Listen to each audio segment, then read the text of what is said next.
स्वागत है आपका रियल घोस्ट वर्ल्ड में। हेलो एवरीवन, कैसे हैं आप सब लोग। आई होप आप सब लोग बहुत अच्छे होंगे। और अगर आप मेरे इस चैनल पर पहली बार विजिट कर रहे हैं तो मेरे चैनल को सब्सक्राइब करें और बेल आइकन को ऑन कर लें ताकि मेरे वीडियो आने वाला हर नोटिफिकेशन आप तक ईज़िली पहुंच जाए। चलो आज की कहानी की शुरुआत करते हैं। कबीर और सोना हॉरर मूवी देखने गए थे। फिल्म खत्म हुई और दोनों वापस जाने के लिए निकले। कबीर ने बाइक स्टार्ट की और बाइक चलाते चलाते ही कबीर बार बार पीछे पलटकर सोना से यह बोलने जा रहा था, क्या बकवास है यार, तुम्हें कैसे ये सब फिल्में पसंद आती हैं। सच में अगर भूत प्रेत होते ना तो दुनिया कैसी होती, सोचा है कभी। सब बेवकूफ़ बनाने के तरीके हैं। सोना को यह बात अच्छी नहीं लगी तो वह बुरी तरह चिल्लाकर कबीर से इस तरह मजाक ना उड़ाने को कहने लगी, लेकिन कबीर माना नहीं और मानो अपने ही धुन में मजाक पे मजाक उड़ाता चला गया। कबीर को ऐसी ही बातें करते हुए एक मोड़ पर अचानक ऐसा महसूस हुआ जैसे बाइक का वजन कम हुआ हो। कबीर ने बाइक रोकी और पीछे पलट कर देखा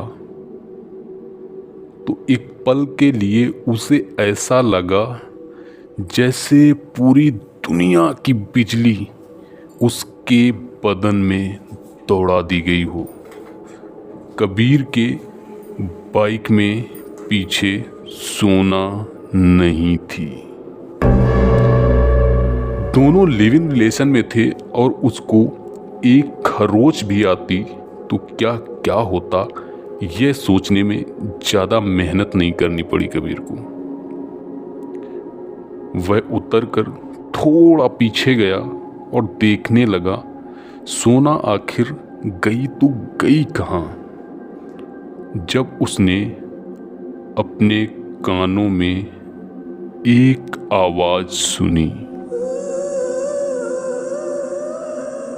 आवाज़ सर के ऊपर से आ रही थी। कबीर ने ऊपर सर उठाकर देखा तो अभी तक जो सोना को लेकर परेशानी दिमाग में थी, सब का सब खौफ में बदल गया। आंखें मानो यकीन नहीं कर पा रही थीं जो देख रहा था वो। हाथ पैरों में चलना तो दूर, पूरे बदन का खून जैसे ठंडा होकर एक बर्फ की परत की तरह हड्डियों में जम गया था। क्योंकि कबीर की आंखों के सामने उसके सर के ठीक ऊपर पेड़ की डाली पर मानो किसी बिल्ली की तरह हाथ पैर से बड़ी आसानी से चलती हुई सोना एक अजीब सी आवाजें निकाले जा रही थी। कबीर का तो खून सूख सा गया। वो एकदम से बाइक की ओर भागा, बाइक स्टार्ट करके वहां सोना को अकेला छोड़कर भागा। कुछ ही आगे कबीर गया ही था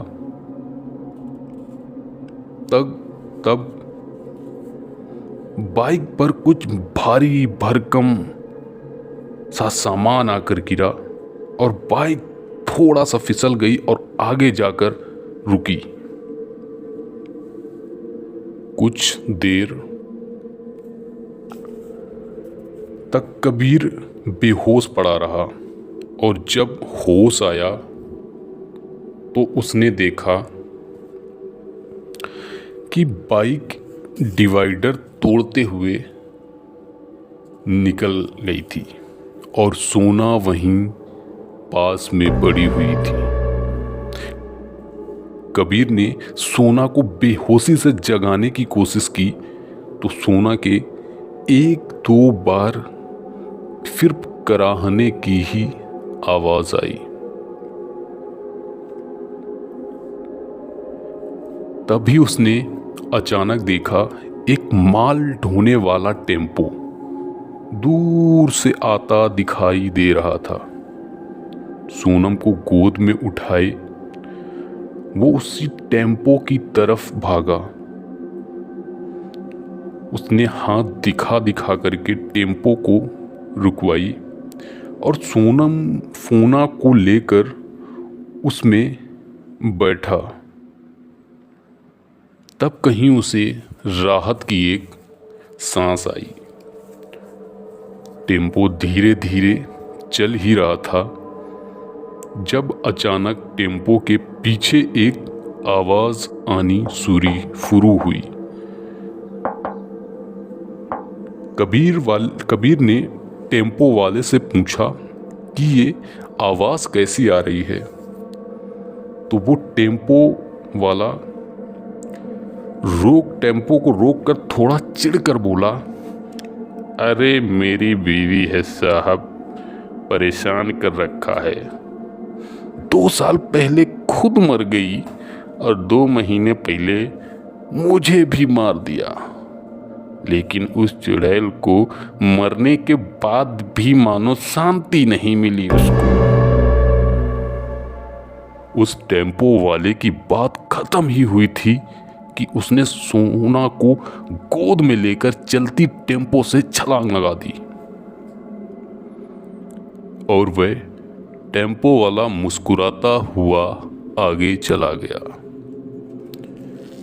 कबीर सोना को लेकर घर पहुंचा और उसकी मरहम पट्टी की। थकान और परेशानी बहुत ज़्यादा थी। सोचा बाइक सवेरे देखने जाएगा, इसलिए वो सो गया। सवेरे लगातार डोरबेल बजती जा रही थी। उसने जाकर दरवाज़ा खोला तो सामने पुलिस वाले खड़े थे।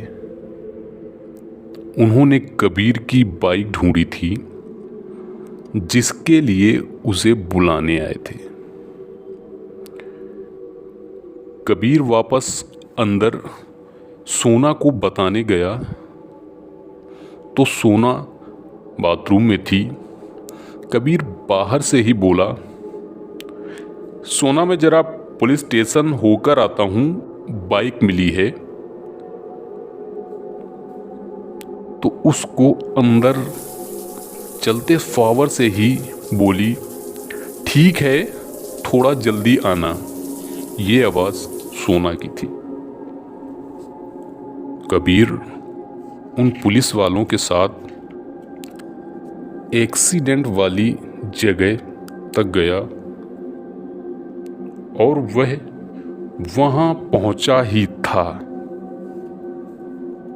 तो सिर्फ बाइक नहीं थी वहां, पास में ही सोना की लाश भी पड़ी थी।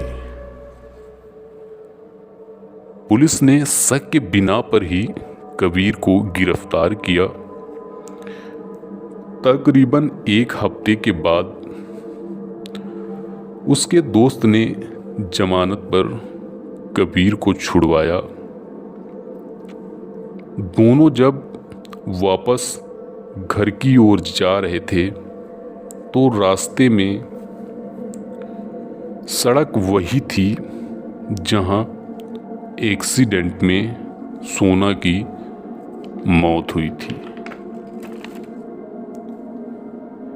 बातों ही बातों में कबीर ने अपने दोस्त को सारी कहानी बताई और जब सारी बातें सुनकर कबीर के दोस्त ने हंसते हुए कहा,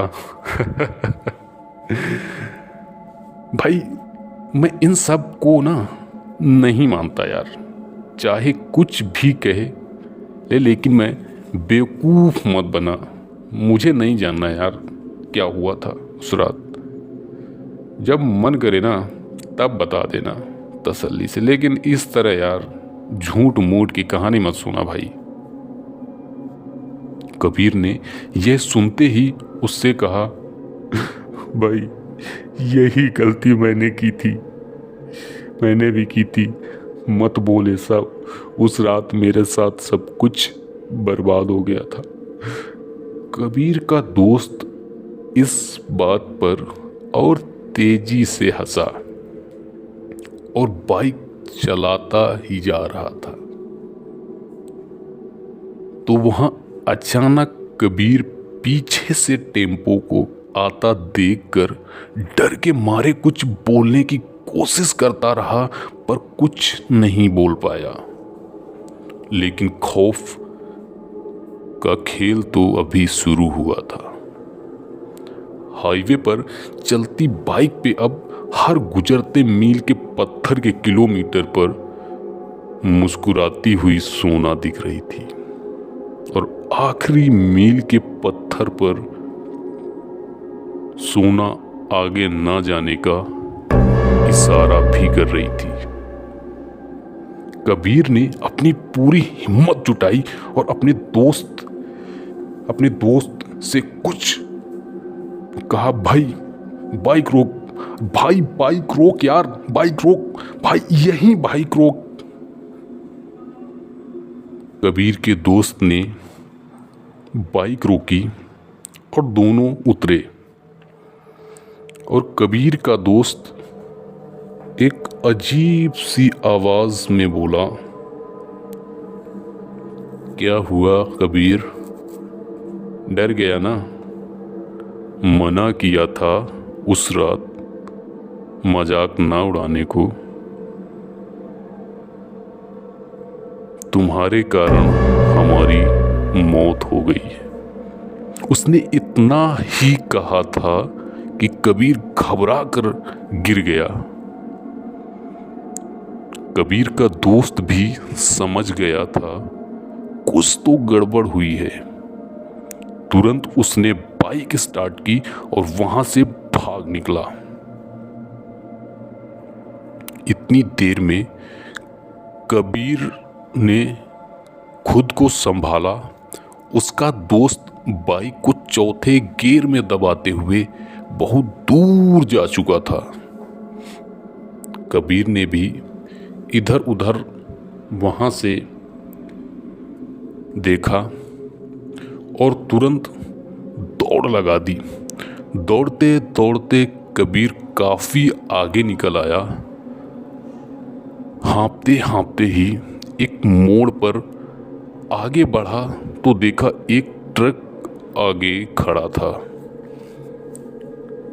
लिफ्ट लेकर आगे निकल जाएगा, यही सोचकर आगे बढ़ा तो देखा ट्रक बिल्कुल खाली था। उसने दरवाजा खोलने की भी कोशिश की, लेकिन दरवाजा नहीं खुला। तभी कबीर ने सोचा कि वह ऊपर चढ़कर अगर बैठ जाएगा तो रात के इस वक्त शायद महफूज ही रहेगा। इतना सोचने के बाद कबीर ऊपर चढ़ा और बैठकर थोड़ा सुस्ताया ही था कि अचानक सामने की ओर से एक आवाज आने लगी। कबीर डरते डरते कोहनियों और घुटनों के बल आगे बढ़ा तो किसी ने पूरी ताकत से उसको पैर पकड़कर पीछे की ओर खींचा और खींच के पीछे फेंक दिया। कबीर फिर वहां मायूस होकर बैठ जाता है। कर भी क्या सकता था वह? भागने की तो वो पूरी कोशिश कर चुका था। बस उसके शरीर में डर भरा पड़ा था और जिंदगी बचने की फरियादें उसका शरीर कर रहा था।